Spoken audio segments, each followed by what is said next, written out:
Welcome back to Central Valley Talk. I'm Mike Briggs, the host of the show, Artists and Authors. If it's 11 a.m., it must be Artists and Authors here on Central Valley Talk. You know, we've been doing this since 2008 with local authors coming on our show.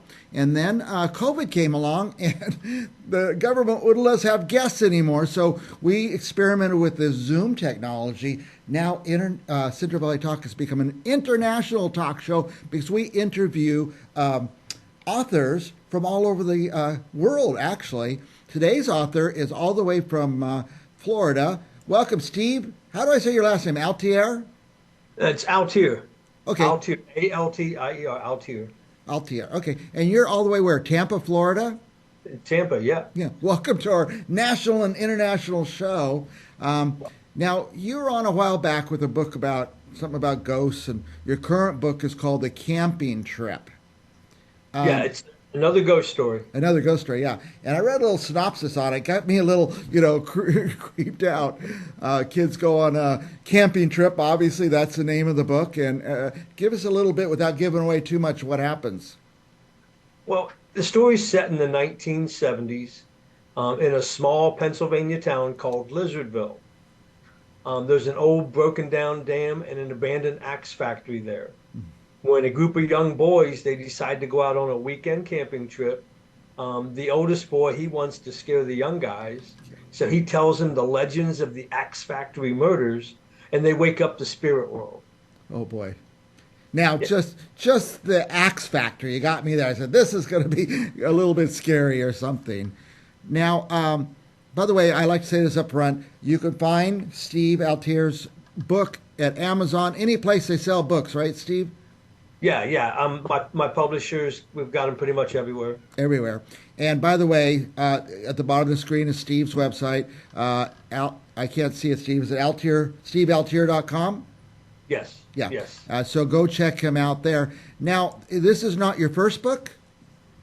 No. I've done several books. I do a line of middle grade chapter books as well, and I do these ghost stories, which was kind of a passion of mine. I grew up in that small town in central Pennsylvania. Yeah. I was going to ask you, is that a real town? Yes. Well, it's called Lizardville Road. The town is called Mill Hall. Okay. And my parents in 1969 bought the dam keeper's house. Oh, my goodness. So it was when most kids were going to the playground to do swing sets and slides. Me and my buddies were hanging out at the old axe factory. The old axe factory. So that was a real thing, too, then? Oh, absolutely. Yeah. Now, I mean, was I ever brave enough to talk to a ghost? No. Okay. What's the audience for this book? It's a young adult. Okay.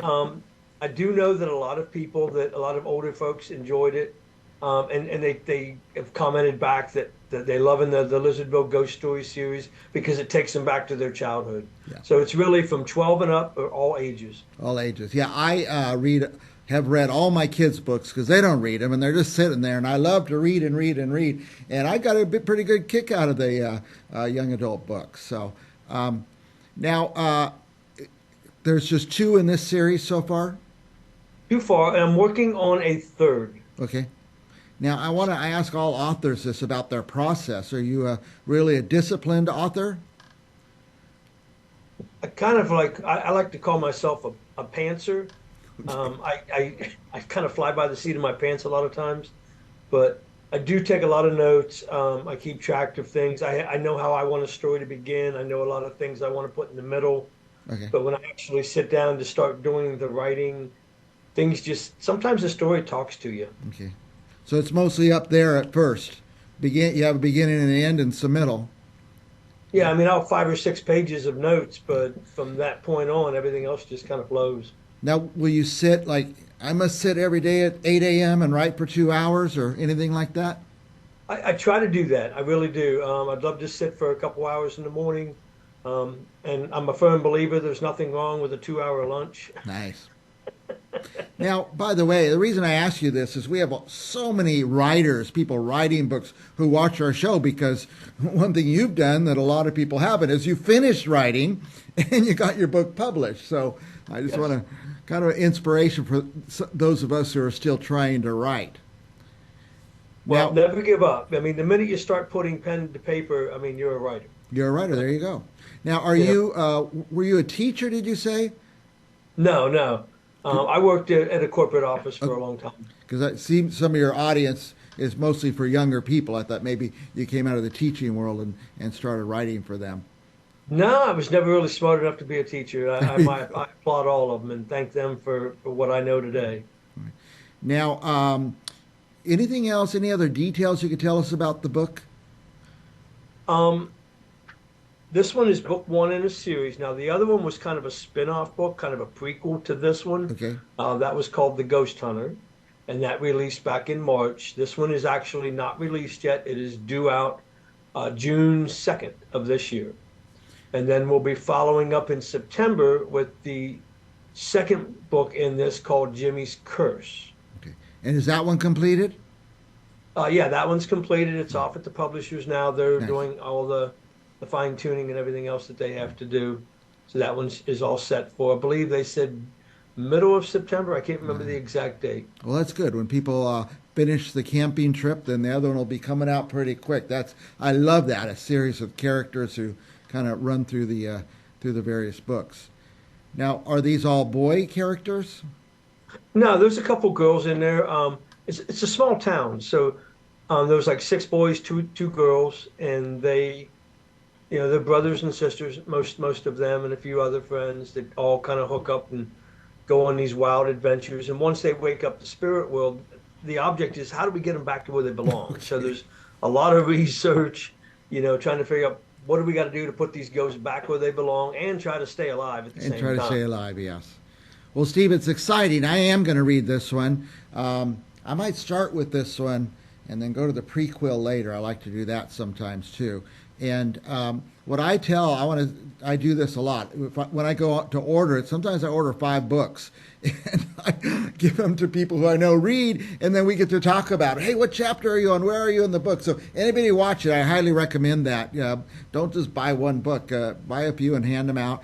I also have to go to a lot of parties and events and stuff where I always feel like I should take a host gift. A book is a great gift to give to the host when you have to go to things. So think when you do that, think of Steve Altier and think of this book. It just pops in my head.